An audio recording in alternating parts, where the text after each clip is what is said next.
It's mic for me. Yeah. Heck of a game. It was first and foremost, you know, it's sorry, is that?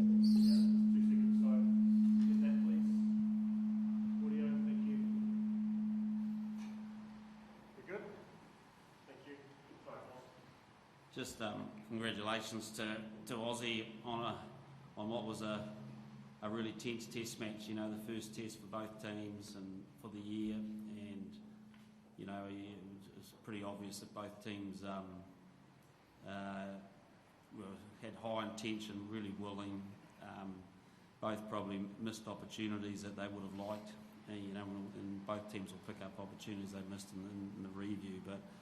You know, it's from our perspective, it's didn't go our way in many ways. The Aussies played a lot of rugby against us, and we gave them some easy outs with their kicking from their exits, which really meant that we had to make a lot of tackles in that game. And really proud of the discipline of our team. I thought we dealt with that really well. It kept us in the game and created a few opportunities that we weren't good enough to take. And at the end of the day, with a draw, that's bitterly disappointing from an All Black side, but it's a start, and we've got a pretty good marker where we're at right now.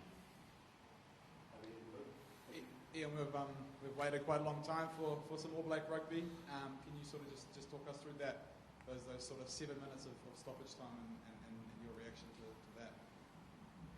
Yeah, well, I'll take your word. It was 7 minutes. Probably felt like 70 to me. You know, it was. You know, it was an outstanding kick from Reece Hodge, wasn't it? You know, and from that moment on, it just went. It seemed to go on and on and on.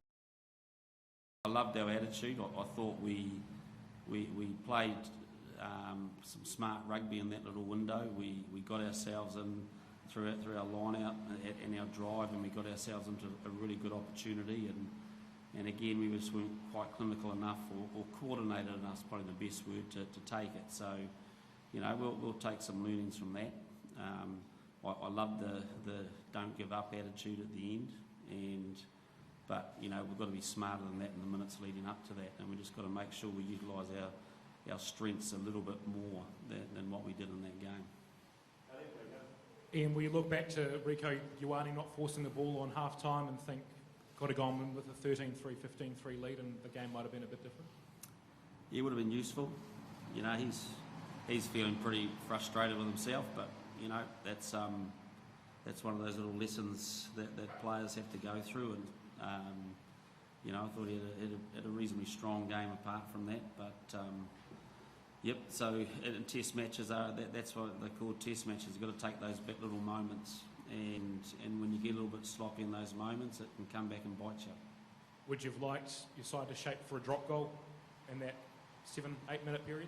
Yeah, well, we had a number of opinions in the box, but no, we were well set up. I thought we calmed ourselves down, and we were well set up under the goalpost for either a drop kick. And I think you'll see Richie was hovering around in that position, but you know, Geordie caught the ball, and it was actually a pretty solid decision in its own, because you know, George Bridge was pretty well unmarked out the side. But again, it's a skill execution. We just couldn't quite get the ball out where it needed to be. So you know, where that hurts. But again, it's a message to us all that Test rugby's back, and if you're not good enough in those big moments, then you don't get what you want. Just on that, Sam, in terms of the drop goal, was that talked about much? Is that sort of the responsibility of Richie and the kickers, or how did that sort of happen on the field? Was there any chat with that? Look, to be honest, there wasn't much stoppage to have a chat. It was pretty all go that last. What felt like 70 minutes, yeah. Look, once we won the penalty and went for the drive option, we're aiming to get a penalty there. We'd communicated that, and from there I think the ball was turned back and forth a couple of times. So, short answer, no, it wasn't communicated. But yeah, 100% back Richie and also back Geordie's call. Just highlights Test match footy is about taking opportunities, and there might only be a couple in a game. Sam, what was the ferocity like with the Wallabies in the breakdown compared to previous years? Well, I think the breakdown often, the ferocity of the opposition and how well they contest the breakdown often comes down to how well we're carrying the ball and how quickly our support is to get there. So, look, Michael Hooper's been around 100 tests, and a fair few of them have been against us, so we know what he's about. But I think the breakdown was hotly contested, like it is every test match. I thought we were pretty good in that area ourselves. Yep, Ben, way you go. Coach, fair game, but the result itself, does that put you on the back foot to retaining the Bledisloe now? Sorry, does it put us on? Oh, I don't think it puts us on the back foot. It means we've drawn the first one, and there's still 3 to go. So you could. So that, I guess that turns it into a best of 3 Bledisloe, which makes it nice and simple, doesn't it? You've got to win 2. So nothing really changes for us, to be honest. Like the Bledisloe is important for us, and this test showed that where both teams are at, and I think both teams will walk away from that with a lot of positives and a lot of stuff that they'll think they can go and do better next week. So look, it bodes for a great series, and hopefully that gets people excited. And but we can't wait for Eden Park now, and we've got a job to do. And Eden Park's pretty special for us, and we want to play well up there, and we're going to have to, and we saw that tonight. So, but it does mean it's going to be a best of 3 in the Bledisloe now. So that makes it nice and simple for the public. Yeah, Sam, the All Blacks made 190 tackles tonight. Did you feel it was a game where you were just tackling the whole night? I mean, the Wallabies only made 90. Did it feel like that? The first half it did particularly, but also felt like we were defending really well, and we were creating some opportunities from turnover ball. Really pleased with our discipline. But yeah, look, in test matches you can't be defending the whole time. It'd be quite nice to apply a wee bit more pressure with the ball. And I think that'll be an area of focus for us this week. Ian, is Rico's blunder before half-time, is that the reason you haven't come away with the win tonight, today? No, not at all. It's we had a chance to win the game in the last 10 minutes, and we weren't good enough to execute that. So, you don't dwell on errors in test matches. There's a whole lot of errors before that and a whole lot of errors after that. So, but there certainly are some learnings, and it's. I think, like I said, both teams will look at a couple of missed opportunities at key times that they may have failed to gain given them some momentum. I mean, there's no doubt it would have been nice, but certainly not the reason we drew the game. Just a question for Sam. Given that you basically played a golden point period of that last injury time, but do you think there's any room for perhaps that to be introduced into test matches? I'm probably on the fence on that one a wee bit. I mean, I enjoy watching golden point when it comes to league, but geez, it was a heck of a tough last 10 minutes. And then, some games, it just doesn't feel like they're, draw is a fair result. But I don't sit either way on that, to be honest. Sorry, Jamie. Sam, obviously you waited a long time for this. What's your overriding sort of emotion, when you reflect on that test? Was it, obviously you guys came through a lot of adversity in the end, could have won it. Disappointment or quite proud of how the guys stood up? Yeah, probably both those emotions. That obviously a bit of disappointment that because we wanted to go out there and win, but also really proud of the desire, the attitude, at the end the willingness to keep playing.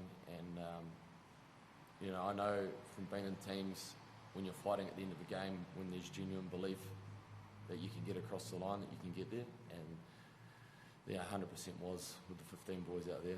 There was absolute belief, no matter what, that we were going to get there, and unfortunately we didn't quite, but that doesn't come down to those last 10 minutes. Lots of emotions, but it's funny after as buggered as you are after a test match like that and a result like that, already looking forward to the next one.